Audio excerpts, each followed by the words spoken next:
La lutte contre la déforestation en Côte d'Ivoire était au centre d'une conférence organisée par des ONG en Côte d'Ivoire. Nous en parlerons dans cette édition. Et puis dans la région du Go, précisément à Gagno, dans le centre-ouest de la Côte d'Ivoire, les producteurs de cacao ont dénoncé l'insécurité sur les routes commerciales. Voici pour le sommaire. Bonsoir à tous et bienvenue au journal de Business 24 Africa. On commence tout de suite par cette information. Dans quelques jours, il va se tenir au Maroc la COP22, changement climatique. Afin d'apporter des solutions innovantes et crédibles aux défis environnementaux en Côte d'Ivoire, une conférence a été organisée par Red Côte d'Ivoire et l'ONG Green Spirit. La conférence dénommée Green Forum a eu pour thème quelles solutions innovantes pour lutter contre le changement climatique et la préservation des forêts ivoiriennes. Maxoubi, Marusséry. La forêt ivoirienne considérablement diminuée en moins de 40 ans, passant de plus de 16 millions d'hectares en 1963 à quelques 1,9 million d'hectares aujourd'hui. Le rythme accéléré de destruction des forêts ivoiriennes a atteint de nos jours une moyenne d'environ 450 000 hectares par an. Cette baisse catastrophique du couvert forestier est due à la fois aux feux de brousse, à l'exploitation abusive et aux cultures sur brûlis pratiquées par les planteurs et les agriculteurs. À la veille de la COP22 sur le changement climatique et compte tenu de l'opportunité de ce grand rendez-vous planétaire, une conférence a été organisée par l'ONG Green Spirit et Red+ en vue d'apporter des solutions innovantes pour la restauration du couvert forestier ivoirien. L'un des axes forts que M. le ministre apprécie, c'est le paiement pour services environnementaux. Ça veut dire quoi? Ça veut dire que nous allons aider nos populations, nous allons les inciter et nous allons leur donner la valeur économique de l'arbre. Des incitations donc seront données pour des reboisements, pour que dans toutes les plantations agricoles, nous puissions insérer des arbres forestiers. Parce que la science a démontré que ces arbres-là fertilisent les sols, permettent donc d'augmenter les rendements de nos cultures agricoles. Le deuxième axe fort, c'est la lutte contre le charbon de bois.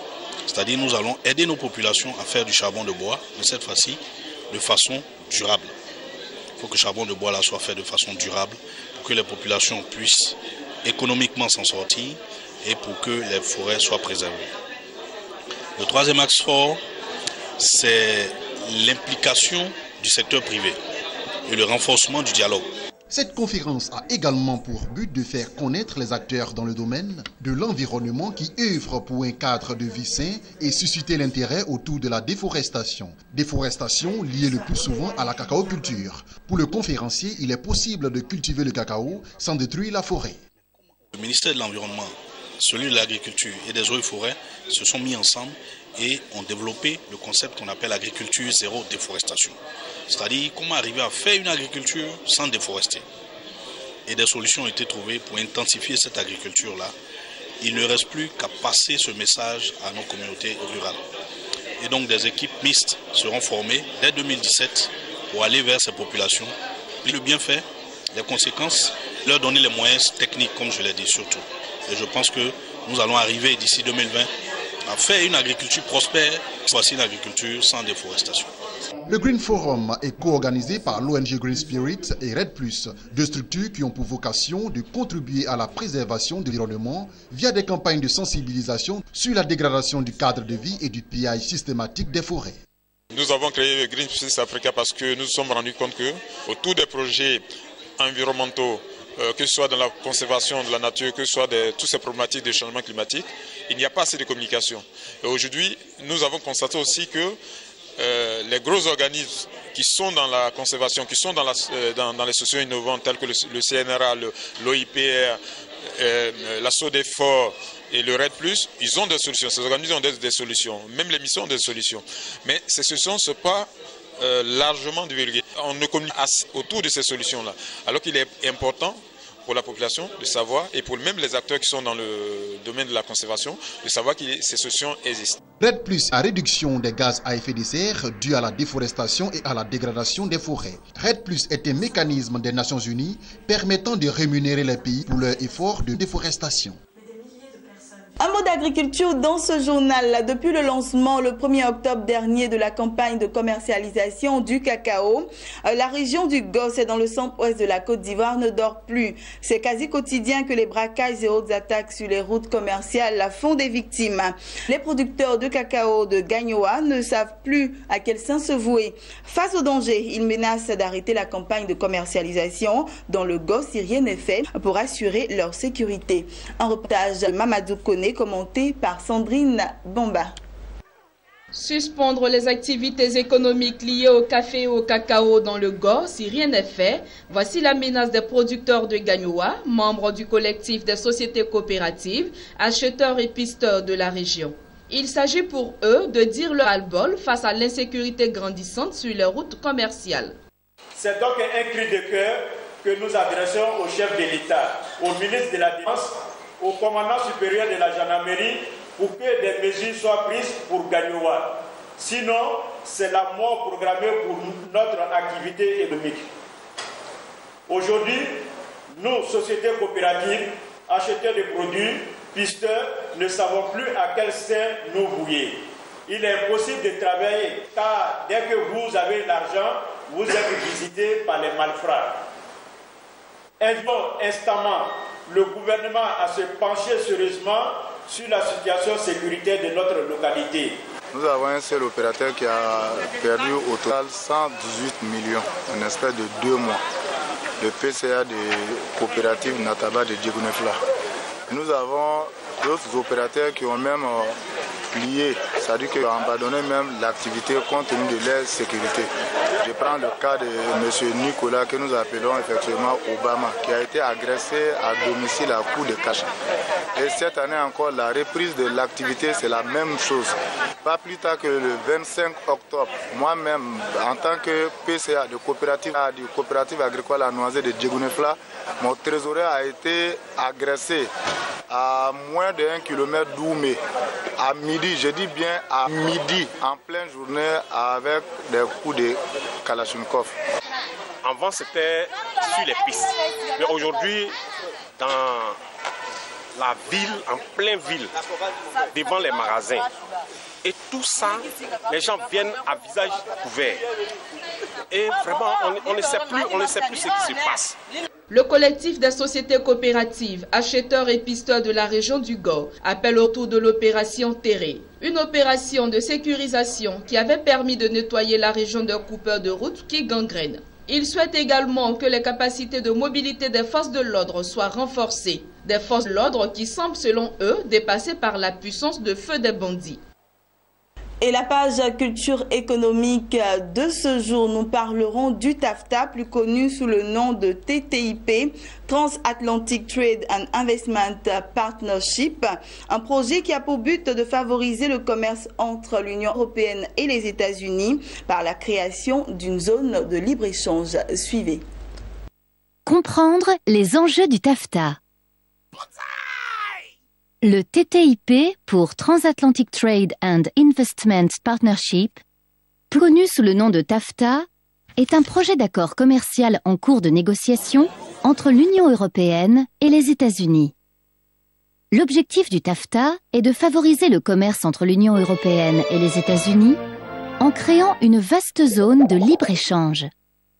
Avec le TAFTA, les droits de douane existants seraient diminués progressivement. Ainsi, lorsque les entreprises exporteraient des produits de l'autre côté de l'Atlantique, elles paieraient moins de droits de douane. Les réglementations européennes et américaines seraient également harmonisées. À l'heure actuelle, par exemple, quand une entreprise européenne souhaite exporter un produit vers les États-Unis, elle doit d'abord le mettre aux normes américaines, ce qui peut représenter un coût important. Enfin, certaines lois protectionnistes seraient abolies, comme le Buy American Act, qui interdit aux administrations américaines d'acheter des biens et des services en provenance de pays non couverts par des accords de libre-échange s'ils sont déjà produits aux États-Unis. Pour les défenseurs du TAFTA, cet accord engendrerait un cercle vertueux de croissance, car les entreprises pourraient exporter plus facilement leurs produits, ce qui stimulerait la concurrence. Afin de rester compétitives, les entreprises devraient baisser leurs prix, ce qui favoriserait la consommation. Elle devrait donc produire plus pour satisfaire la demande, ce qui créerait des emplois. Cependant, le TAFTA suscite de nombreuses inquiétudes. Car ses détracteurs craignent qu'en voulant harmoniser les réglementations, on supprime des normes destinées à protéger les consommateurs. Les entreprises américaines pourraient ainsi exporter des produits très réglementés à l'heure actuelle sur le marché européen, comme les OGM, voire interdits comme le bœuf nourri aux hormones. Les détracteurs du TAFTA sont également inquiets au sujet des labels européens AOP, appellation d'origine protégée, et IGP, indication géographique protégée, qui sont apposés sur les produits fabriqués uniquement sur un territoire précis, comme le camembert de Normandie ou de Grenoble. Actuellement, les fabricants américains sont libres de produire des noix de Grenoble en Californie, par exemple. Avec le TAFTA, les États-Unis se sont engagés à reconnaître et à protéger seulement quelques produits portant ces labels, ce qui n'est pas suffisant pour les détracteurs. Enfin, une entreprise pourrait attaquer un État auprès d'un tribunal, appelé tribunal arbitral, si elle estime être empêchée de vendre ses produits ou services librement, en raison notamment d'une réglementation trop stricte en matière de droit du travail, de protection de l'environnement ou de protection de la santé. Par exemple, un fabricant d'OGM pourrait poursuivre un État qui a décidé d'interdire leur vente sur son territoire.